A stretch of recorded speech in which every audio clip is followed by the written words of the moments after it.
اعوذ باللہ من الشیطان الرجیم بسم اللہ الرحمن الرحیم ان الذین کفروا لن تغنی عنہم اموالہم ولا اولادہم من اللہ شیئا واولئک هم وقود النار كدأب آل فرعون والذین من قبلہم کذبوا بآیاتنا فأخذهم اللہ بذنوبہم واللہ شدید العقاب قل للذین کفروا ستغلبون وتحشرون الى جہنم وبئس المہاد قد كان لكم آية في فئتين التقتا فئة تقاتل في سبيل الله وأخرى كافرة يرونهم مثليهم رأي العين والله يؤيد بنصره من يشاء إن في ذلك لعبرة لأولي الأبصار صدق الله العظيم۔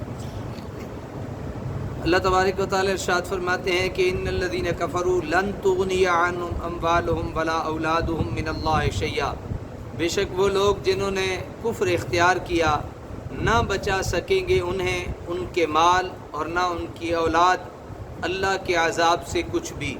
وَأُولَئِكَ هُمْ وَقُودُ النَّارِ، اور وہی بدبخت ایندھن ہے آگ کا۔ اکثر دیکھا گیا کہ مال اور اولاد کی کثرت انسان میں ایک قسم کا غرور اور خود سری پیدا کر دیتی ہے جو اسے اس امر کی اجازت نہیں دیتی کہ وہ اپنا اختیار کردہ باطل عقائد کو ترک کر کے حق و صداقت کی دعوت کو قبول کرے۔ اس آیت میں ایسے لوگوں کو بتایا جا رہا ہے کہ یہ مال و دولت اور اہل و عیال انہیں اللہ تعالیٰ کی گرفت سے نہیں بچا سکتے، اور اگلی آیت میں مثال دے کر واضح کیا گیا کہ ذرا فرعون اور فرعونیوں کی جاہ و حشمت پر نگاہ ڈالو، جب اللہ کا عذاب آیا تو کوئی چیز انہیں بچا نہ سکی۔ اگر فرعون جیسا زبردست فرما روا قہر خداوندی کتاب نہ لا سکا تو تمہاری کیا حقیقت ہے۔ کداب آل فرعون والذین من قبلہم کذبوا بآیاتنا، ان کا طریقہ مثل طریقہ آل فرعون کے، والذین من قبلہم اور ان لوگوں کے تھا جو ان سے پہلے تھے، کذبوا بآیاتنا انہوں نے جھٹلایا ہماری آیتوں کو، فآخذہم اللہ بذنوبہم پس پکڑ لیا انہیں اللہ تعالیٰ نے ان کے گناہوں کی وجہ سے، واللہ شدید العقاب اللہ تعالیٰ سخت عذاب دینے والا ہے۔ اس حقیقت کو قرآن بار بار واضح کرتا ہے کہ کسی قوم پر غضب الہی بلا وجہ نازل نہیں ہوتا، کسی قوم پر اللہ کا عذاب بلا وجہ نازل نہیں ہوتا، بلکہ ان کی تباہی اور بربادی ان کے اعمال بد کا طبعی نتیجہ ہوا کرتی ہے۔ جو قوم اپنے اعمال اور کردار سے اپنے آپ کو عزت و عظمت کا مستحق ثابت نہیں کر سکتی اسے اس نعمت سے محروم کر دیا جاتا ہے۔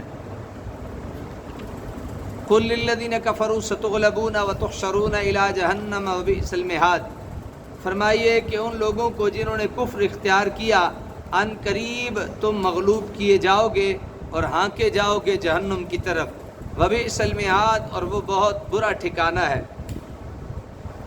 حضور نبی اکرم صلی اللہ علیہ وسلم نے بدر میں فتح یاب ہونے کے بعد یہود کو دعوت اسلام دی اور انہیں فرمایا اگر تم اسلام نہ لائے تو تمہارا انجام بھی قریش مکہ کی طرح ہوگا۔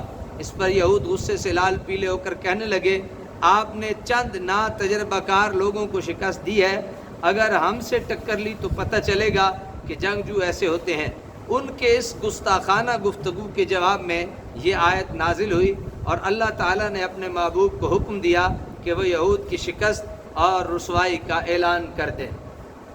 قل للذین کفروا ستغلبون، فرمائیے ان لوگوں کو جنہوں نے کفر کیا ان قریب تم مغلوب کیے جاؤ گے، وتحشرون الی جہنم اور ہانکے جاؤ گے جہنم کی طرف، وبئس المہاد اور یہ بہت برا ٹھکانہ ہے۔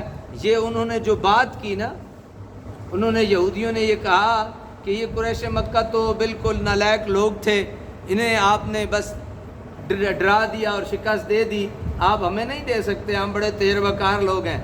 تو اللہ تعالیٰ نے کہا یہ جو انہوں نے آپ کی گستاخی کی ہے نا، انہوں نے آپ کو لہجہ بدل کے جو بات کی ہے تو یہ ذرا سنا دیجئے انہیں کہ دنیا میں بھی تمہیں مغلوب کروں گا اور آخرت میں تمہارا ٹھکانہ جہنم ہوگا اور یہ بڑا برا ٹھکانہ ہے۔ قد کان لکم آیۃ فی فئتین التقطا فئۃ تقاتل فی سبیل اللہ، بے شک تھا تمہارے لیے عبرت کا نشان ان دو گروہوں میں جو ملے تھے میدان بدر میں، ایک گروہ لڑتا تھا اللہ کی راہ میں، وَأُخْرَىٰ كَافِرَةٌ اور دوسرا کافر تھا، يَرَوْنَهُمْ مِثْلَيْهِمْ رَأْيَ الْعَيْنِ دیکھ رہے تھے مسلمانوں نے اپنے سے دو چند اپنی آنکھوں سے، یعنی اپنے سے زیادہ دیکھ رہے تھے۔ واللہ یؤید بنصرہ من یشاء، اللہ مدد کرتا ہے اپنی نصرت سے جس کی چاہتا ہے۔ ان فی ذلک لعبرۃ لاولی الابصار، یقیناً اس واقعہ بدر میں بہت بڑا سبق ہے آنکھ والوں کے لیے۔ یہاں جنگ بدر کا ذکر ہے جس میں مسلمانوں کی تعداد 313 تھی، جن میں صرف 6 ذرہ پوش تھے۔ ساز و سامان کا یہ عالم تھا کہ ساری فوج میں 2 گھوڑے، کتنے؟ 2 گھوڑے، 70 اونٹ، 8 تلواریں، اور ان کے مقابلے میں کفار کا لشکر 950 افراد پر مشتمل۔ یہ 313 اور وہ 950 افراد پر مشتمل، جو ہر طرح کے اسلحہ سے پوری طرح مسلح تھا۔ سواری کے لیے ان کے پاس 100 گھوڑے اور 700 اونٹ تھے۔ کہاں 2 گھوڑے اور کہاں 100، اور کہاں جو ہے وہ 70 اونٹ اور کہاں 700 اونٹ۔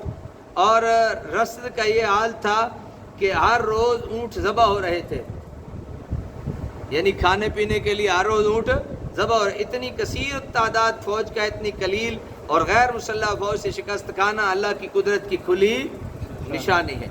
یہاں ایک عجیب چیز غور طلب ہے، 2 گروہوں کا ذکر کیا جا رہا ہے، لیکن جب یہ بتانے کا وقت آیا کہ وہ 2 گروہ کون کون تھے تو پہلے گروہ کا تعارف ان الفاظ سے کرایا، فئۃ تقاتل فی سبیل اللہ، اور دوسرے گروہ کا وأخری کافرۃ سے۔ یہ اسلوب بیان کیوں اختیار کیا اور یوں کیوں نہ فرمایا کہ فئۃ مسلمۃ وأخری کافرۃ، کہ ایک گروہ مسلمان تھا اور دوسرا کافر؟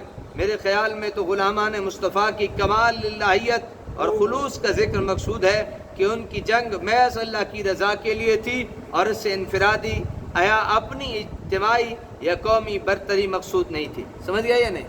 یعنی جب اللہ تعالیٰ نے، گروہ تو 2 تھے، ایک مسلمانوں کا اور ایک کافروں کا، دوسرے کے لیے تو کہہ دیا وہ اخری کافرۃ، لیکن مسلمانوں کے گروہ کا جو تعارف کروایا وہ یوں کروایا کہ فئتین التقطا فئۃ تقاتل فی سبیل اللہ، یعنی ایک وہ تھے جن کے دل میں خالص اللہ کے راہ میں لڑنے کا جذبہ اور جہاد تھا، شوق تھا۔